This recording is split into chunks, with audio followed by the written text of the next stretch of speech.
એકમ 3 શાકભાજીના પાકમાં સંકલિત જંતુ અને રોગનું વ્યવસ્થાપન સેશન 1 મુખ્ય જંતુ સોલેનેસી બટાકા રીંગણ મરચાં તમાકુ ટામેટા ફેમિલીના પાકોના મુખ્ય જંતુનાશક દવાઓ કીડા જંતુઓ ગોળ કૃમિ અને ધૂન જેવા જુદા જુદા પ્રકારના જંતુઓ માટે સોલેનેસી બટાકા રીંગણ મરચાં તમાકુ ટામેટા ફેમિલીના શાકભાજી સરખામણીમાં ઘણા વધારે સંવેદનશીલ હોય છે. ભારતમાં 50 થી 80% સુધી શાકભાજીના પાકોની ઉપજમાં નુકસાન જુદા જુદા રોગોના કારણે થાય છે. વિશિષ્ટ શાકભાજીઓમાં રોગના કારણે થવા વાળા પાકનું નુકસાન અર્થાત ટામેટાની શરૂઆતી નાબૂદી 78%, કરમાઈ જવું, શિથિલ થવું, નમી જવું 10-60%. બેગમોવાયરસ એક વિષાણુજન્ય રોગ 100%, રીંગણમાં ફાઇટોપ્સિસ નાબૂદી 30 થી 50% અને મરચા એન્થેનોલ 30 થી 80%.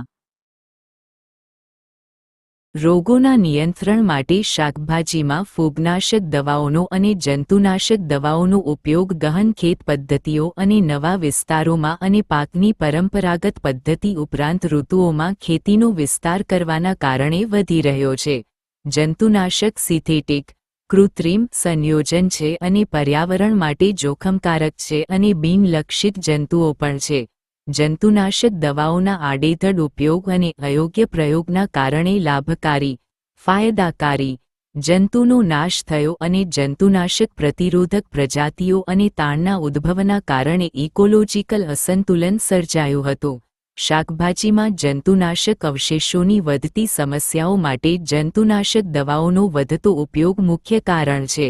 ભૂતકાળમાં કીટ નિયંત્રણ અને રોગ નિયંત્રણનો એક જ અભિગમ વ્યવહારમાં રહ્યો છે જે ન તો વાજબી હતો કે ન તો સલામત હતો.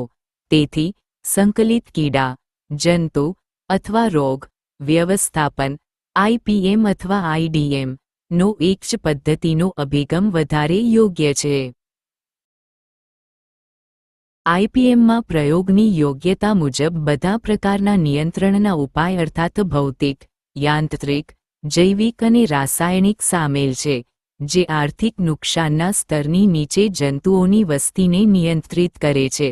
આ એક બહુવિધ અભિગમ છે જેમાં જુદી જુદી કાર્યનીતિ અર્થાત નિવાસ સ્થાનનું વિશ્લેષણ, પાકની ઉપજનું જ્ઞાન, જમીનનું ખેડાણ, સ્વસ્થ બીજ, સંતુલિત ખાતર, સારી રીતે સિંચાઈ, સ્વચ્છતા, શિસ્તબદ્ધ નોંધ, સહનશીલ અને પ્રતિરોધક જાતો, કુદરતી દુશ્મનોનો ઉપયોગ, પરોપજીવી અને પરભક્ષીની શુદ્ધિ અને જરૂરિયાત આધારિત જૈવિક અને રાસાયણિક જંતુનાશક દવાઓ, ફૂગનાશક દવાઓનો ઉપયોગ સામેલ છે.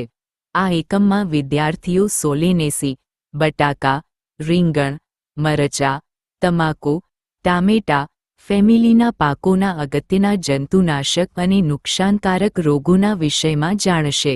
તે IPM અને IDMના અભિગમ સહિત જુદા જુદા જંતુઓ અને રોગોના નિયંત્રણના ઉપાયો વિશે પણ જાણશે. સેશન 1 મુખ્ય જંતુ સોલેનેસી બટાકા, રીંગણ, મરચાં, તમાકુ, ટામેટા ફેમિલીના પાકોના મુખ્ય જંતુનાશક દવાઓ. જંતુનાશક દવાઓ શાકભાજીના ઉત્પાદન માટે મોટા જોખમો છે. તે સામાન્ય રીતે તેમના બધા તબક્કામાં પાક પર હુમલો કરે છે. જંતુઓની વસ્તીનું વ્યવસ્થાપન કરવા અને ઉપજને થતા નુકસાનને ઓછું કરવા માટે યોગ્ય સમય પર જંતુનાશક દવાઓ માટે નિયંત્રણનો ઉપાય લાગુ કરવો જરૂરી છે. પાકના જંતુઓ વિશે જાણકારી, જંતુઓની વિશેષતાઓ, પ્રકૃતિ અને નુકસાનકારક જંતુઓની અસરકારક રીતે ઓળખ અને વ્યવસ્થાપનમાં મદદ કરે છે. ટામેટા. ટામેટા ફૂટ બોરર, ફળછેદક, હેલિકોવપા આર્મીઝેરા, કપાસના જીડવા, ફળછેદકના ઈયળ ઘેરા ભૂરા અને ભૂરા રંગના હોય છે. આ ટામેટાના ફળછેદકનો સૌથી સક્રિય તબક્કો છે. યુવાન અવસ્થામાં ઈંડામાંથી બહાર આવતું જંતુ, લાર્વા, કોમળપર્ણ સમૂહ પર ફીડ કરે છે. જ્યારે ઉન્નત અવસ્થામાં તે ફળના ગોળાકાર છિદ્રોને કાપી નાખે છે અને પલ્પની અંદર ફીડ કરે છે. નિયંત્રણ. પંજાબ કેસરી, પંજાબ શુહારા, BT1 અને BT32 જેવી સહનશીલ જાતોનો ઉપયોગ ખૂબ જ ગરમીની ખેતીથી ઈયળ અને પ્યુપા, કોષીય કીડા, સૂર્યના પ્રકાશ અને પક્ષીઓના શિકાર બનવા માટે તેમના સંપર્કમાં આવે છે. ટામેટા 25 દિવસ જૂના ની દરેક 16 પંક્તિઓની સાથે ટ્રેપ, જાળ, પાકના રૂપમાં મેરીગોલ્ડ, ગલગોટો 40 દિવસ જૂના નું રોપણ ઈયળને આકર્ષિત કરે છે અને મેરીગોલ્ડના ફૂલોથી ઈયળ એકઠી કરે છે અને તેને નષ્ટ કરે છે. પ્રતિ હેક્ટર 15 થી 20 પક્ષી સંગ્રહ ટીના આકાર ના સ્થાન પર કીડાભક્ષી પક્ષીઓને આમંત્રિત કરવામાં મદદ મળે છે. સાંજના કલાકો દરમિયાન HANPV હેલિકોવપા આમીન જે રા ન્યુક્લિયર પોલીહેડ્રોસિસ વાયરસ at 250 એલી ઈયળ સમતુલ્ય હેક્ટરનો ઉપયોગ ટ્રાઇકોગ્રામા ચિલોનિસ અથવા ટી પ્રિટિયોસ્મેટ 1,00,000 ઈંડા હેક્ટર જેવા ઈંડા પરોપજીવીના સમયાંતરે પ્રકાશન. શરૂઆતના તબક્કામાં ઈયળને મારવા માટે 4% NSKE લીમડાના બીજનો માવાનો અર્ક નો છંટકાવ કરો. નોવલુરન 10 EC 1/5 મિલીલીટર લીટર અથવા ક્વિનાલ્ફોસ 25 EC 2 મિલીલીટર લીટર 40 SP 1 ગ્રામ લીટર. એફિડ્સ. એફિસ ગોસ્પી કીડાનું વૈજ્ઞાનિક નામ. એફિડ્સ કોમળ શરીરવાળો જંતુ છે જેને છોડની જૂના રૂપમાં પણ ઓળખવામાં આવે છે. છોડના કુમળા પર ભાગો પર સમૂહમાં મળવાવાળા નાના જંતુ રંગમાં લીલા અને કાળા રંગના હોઈ શકે છે. ટામેટા એફિડ્સમાં નાજુક, પાતળી અને સુંદર સૂક્ષ્મ પાંખો હોય છે. તે નીચેના પાંદડા અને છોડના કુમળા અંકુરને ચૂસી પાકને સતત નુકસાન પહોંચાડે છે. એફિડ્સ હનીયુ મધસ્રા બહાર કાઢે છે જે કીડીઓને આકર્ષિત કરે છે અને ઊંડા કાણા બનાવે છે. પાંદડા સુકાઈ જાય છે. તે વાયરસના સંક્રમણ માટે રોગના વાહકના રૂપમાં કામ કરે છે જે રોગોનું કારણ બને છે. નિયંત્રણ. એફિડ્સના અસરકારક નિયંત્રણ માટે પાકને ડાયમેથોએટ અથવા મિથાઇલ ડેમેટન અથવા ફોસ્ફોમેડોન ની સાથે છંટકાવ કરો. સફેદ માખી વ્હાઇટ ફ્લાય બેમિસિયા ટેબેસી પુખ્ત વયના, સફેદ, પ્રમાણમાં નાના, સફેદ મીણની સાથે ઢંકાયેલા કીડા હોય છે. કોષસત્વને ચૂસી નાના અને પુખ્ત વયના બંને પાંદડાની ઉપરની સપાટી પર રહે છે. છોડના અસરકારક ભાગમાં પાંદડામાં પીળાશ અને કરચલીઓ દેખાય છે.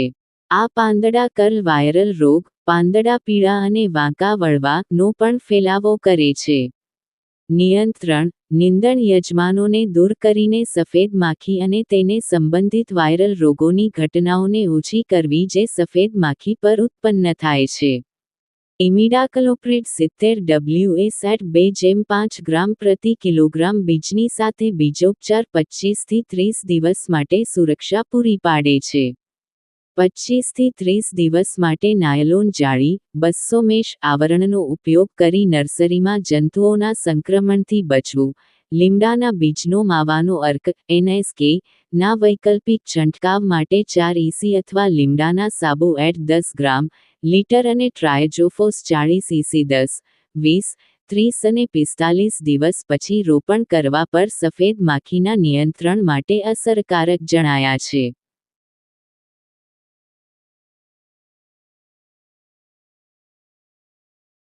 નાના પાંદડા. નાના પાંદડાવાળા જીવાતોની ઈયળ નારંગી પીળા રંગમાં જોવા મળે છે.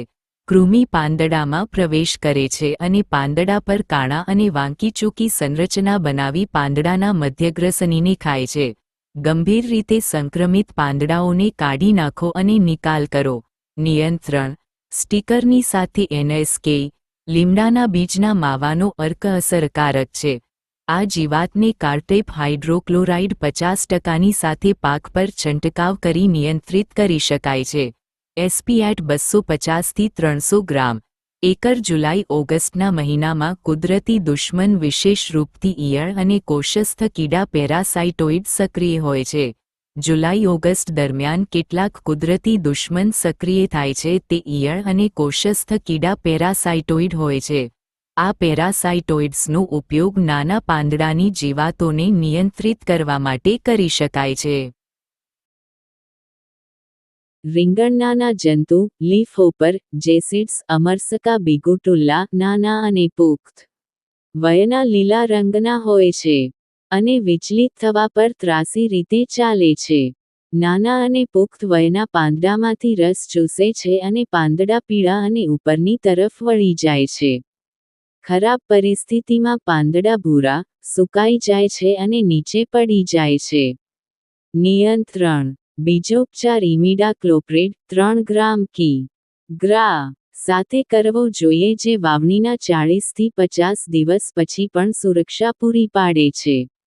વાવણીના સમયે કાર્બોફ્યુરાન 1:0 કિ.ગ્રા. હેક્ટરની જમીનનો પ્રયોગ. મિડાક્લોપ્રિડ 17:8 SL 1 મીટર લીટર પાણીમાં 1 કલાક માટે અંકુરના મૂળ ડૂબાડવા. આ રોપણી પછી 30 દિવસ સુધી પાકની રક્ષા કરશે. NSKનો છંટકાવ 10 દિવસની વચ્ચે 4% આંતરે પણ અસર જોવા મળ્યો. ઇમિડાક્લોપ્રિડ 17:8 SL 0:35 મીટર પ્રતિ લિટર અથવા થિયામેથોક્સામ 25 WG 0:35 મીટર લીટર. 10 થી 15 દિવસના આંતરે રોપણીના 25 દિવસ પછી રીંગણનાના જંતુની સરખામણીમાં અસરકારક જોવા મળ્યા.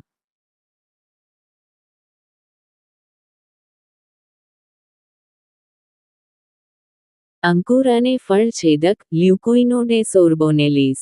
આ જીવાતના લક્ષણ કાળા અને ભૂરા રંગના ધબ્બા અને ટપકા જીવાતના સફેદ રંગ પર જોવા મળે છે. ઈયળ હળવા ગુલાબી રંગના હોય છે. શરૂઆતમાં ઈયળ અંકુરમાં છેદ કરી નાખે છે અને છોડને વધતા બિંદુને મારી નાખે છે. અસરકારક અંકુર વિલિંગ અથવા ડ્રોપિંગ બતાવે છે. ઈયળ ફળોમાં અંદર જઈને વધે છે. પ્રવેશ દ્વારના છેદમાં ફેકલ પેલેટ્સને જોઈ શકાય છે. નિયંત્રણ. કરમાયેલા મૃત અંકુર પાંદડાઓને અસર કરતી નિયમિત લણણી અને સળગાવવું. ફેનપ્રોપેથ્રિન 3 cc 0:75 મિલી અથવા ઇમામેક્ટિન બેઝોએટ 5 SC 0:35 ગ્રામ લીટરનો છંટકાવ વૈકલ્પિક રૂપથી છોડના 15 દિવસના આંતરે છોડના ફૂલો અને ફૂલોની અવસ્થામાં શોર્ટ અથવા ફળ છેદક માટે અસરકારક થશે. સેક્સ ફેરોમોન પરાવલંબી ઇન્દ્રિયોવાળી સજીવજાત, લ્યુસિલેર એક્સોટ્રેપ, હેક્ટર 20 થી 25 દિવસ પર પ્રયોગ કરવામાં આવે છે. મરચાં અને સિમલા મરચાં. થ્રિપ્સ સ્કિટોથ્રિપ્સડોર્સેલિસ અને થ્રિપ્સ પલ્મે. તે સૂક્ષ્મ પાંખો સાથેની સૂક્ષ્મ જીવાત છે. પુખ્ત વય અને નાના બંને પાકને નુકસાન પહોંચાડે છે અને અંદર પાંદડાના પેશીઓ, ટીસ્યુ અને વળેલા પાંદડાને નુકસાન પહોંચાડે છે. સૂકા સમયમાં આ ઘટના ગંભીર છે. નિયંત્રણ. ઇમિડાક્લોપ્રિડ 70 WS 5 થી 10 ગ્રામ કિ.ગ્રા. બીજના ઉપચાર પછી બીજને વાવવું જોઈએ. નર્સરીના છોડને 25 થી 30 દિવસનું આયુષ્ય પ્રાપ્ત કરવા સુધી થ્રિપ્સથી બચાવવા માટે નાયલોન જાળી 200 મેસની સાથે નર્સરીને ઢાંકી દો. એસિટામિપ્રિડ 20 SP 0:2 મીટર લીટર પાણી અથવા ડાયમેથોએટ 3 cc 1:5 મીટર લીટર પાણી અથવા ઇમામેક્ટિન બેઝોએટ 5 SG 0:4 ગ્રામ લીટર પાણી અથવા ઇમિડાક્લોપ્રિડ 17:8 SL 0:5 મીટર લીટર પાણીના આંતરા પર 10 થી 15 દિવસના અંતરે ઉપયોગ કરો. એક જ રસાયણના વારંવાર છંટકાવથી બયો. રસાયણોના ફોલિયર છંટકાવને ફૂલોના 10 દિવસથી પહેલા રોકી દો. ટ્રિપ્સને કેસ્ટર ઓઇલ, દિવેલ અથવા ગ્રીસ 20 થી 25 પોલિથીન હેક્ટર જેવી ચીકણી સામગ્રીની સાથે લીપીને લીલી પોલિથીન દ્વારા નિયંત્રિત કરી શકાય છે. કણ પોલિફ્ગો ટાર્સોનમસ સાઇડ, ટાર્સોનેમુસ ટ્રાન્સકેન્સ અને ટેટ્રાનાઇક્સ સિનાબેરિનસ, બહુનાના અને સફેદ રંગ. નરી આંખે જોવા મુશ્કેલ. કર્લને નીચેની તરફ છોડે છે. નિયંત્રણ. બુપ્રોફેજિન 25 SC 1:2 મીલી લીટર પાણી અથવા ક્લોરફેનેપાયર 10 SC 2 મીલી લીટર પાણી અથવા ડિમેથોએટ 3 cc એટ 2 મી. લી. લીટર પાણી અથવા ફેનોપ્રોક્સિમેટ 5 EC એટ 1/2 મી.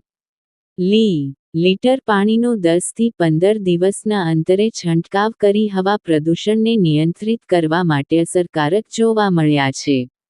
એફિડસ એફિસ ગોસિપી, મેજસ પરસિકા કીડાનું વૈજ્ઞાનિક નામ. આ નાના, રસદાર, નાશપાતીના આકારમાં હોય છે અને રંગમાં પીળા અને લીલાથી કાળા રંગમાં જુદા જુદા હોય છે. નવા ઉગતા અંકુર અને પાંદડાના નીચેના સ્થાન પર દેખાય છે તે કુમળા પર્ણમાંથી સત્વને ચૂસે છે અને છોડની શક્તિને ઓછી કરે છે, મીઠા પદાર્થનો સ્ત્રાવ કરે છે અને કીડીઓને આકર્ષિત કરે છે અને ઊંડા કાણાનો વિકાસ થાય છે. નિયંત્રણ. બીજને ઇમિડાક્લોપ્રિડ 70 WS એટ 12 ગ્રામ કી. ગ્રા. બીજથી ઉપચારિત કરો. થાયોમેથોક્સામ 25 WG એટ 80 ગ્રામ, એકર અથવા ઇમામેક્ટિન બેન્જોએટ એટ 0.5 મી. લી. લીટર પાણીનો ફોલિયર પ્રયોગ. ટામેટામાં સફેદ માખી, ટામેટામાં એફિડ્સ, રીંગણમાં નાના જંતુ, રીંગણમાં એફિડ્સ.